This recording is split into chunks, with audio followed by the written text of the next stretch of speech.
Okay, I'm ready to start troubleshooting the switch cluster. I got it off the bike, got my own meter in here. To start things off though, the beer I'm drinking tonight is brewed by a local brewery company called Avery Brewery, and it's the Czar, part of their Emperor series. They only brew it for a short time in the fall. I bought two last week, and it's a full pint. Nope, actually it is 22 ounces, and it is 10.5% alcohol, so I don't know how much of this I could drink and effectively troubleshoot at the same time, but I'm going to start off with just a little glass of it. Boy, does that look good or what?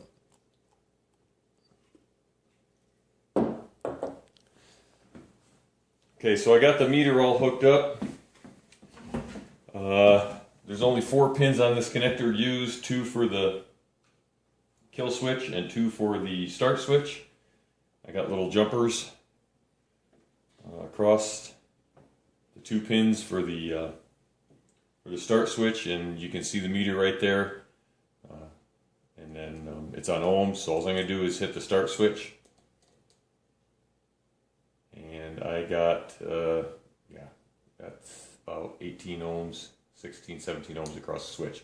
I shouldn't have any, it should be pretty much a dead short going across there. So what I'm going to do is, I don't know if you can see this or not, there's a little screw in there. I'm going to take the switch out and I'm going to short directly across the switch to see if the problem is in the switch or if it's in the wiring. So give me a minute to get that out. Okay, I have the 2 switches out. And I'm going to check both of them while I got them out. But there's the kill switch, and I just have to jumper across these 2 points right here, the solder points where the wires go in.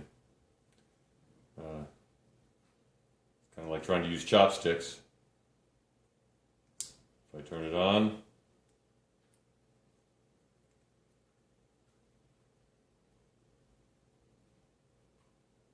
.1 ohm. So my switch is doing good. Let me try this one. This is the start switch.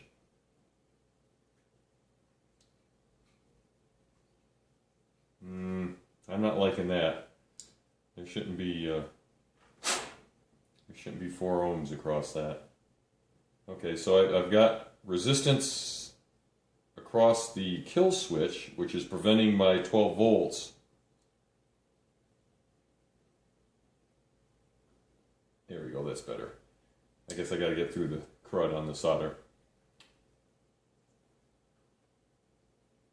So I got resistance in my start switch that's preventing the 12 volts from getting across it to start it, and then a little bit of resistance here. So now I'm going to have to try to figure out what's going on in the wiring here that's causing that resistance up to the kill switch.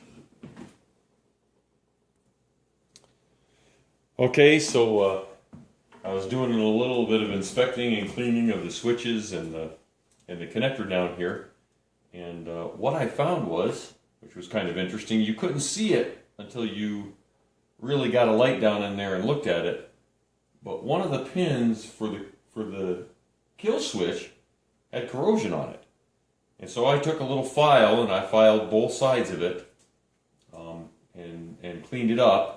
And so now I'll hook the wires up to it.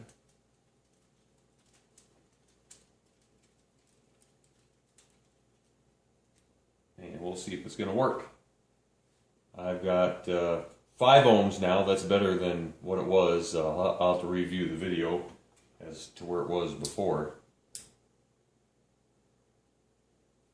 But maybe I'll clean those up a little bit more. Then I'll take it out to the bike and we'll see if it works.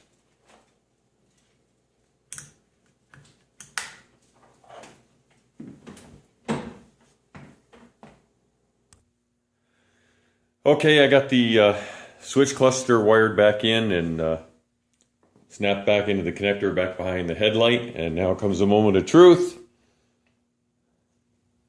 Hang on a second. Got it in run. There it's in kill. I'll turn it on. No battery light. Battery light. I see that. I know the 12 volts is getting up through the battery light, up through the kill switch. It's down to the ignition system. Moment of truth. There it is.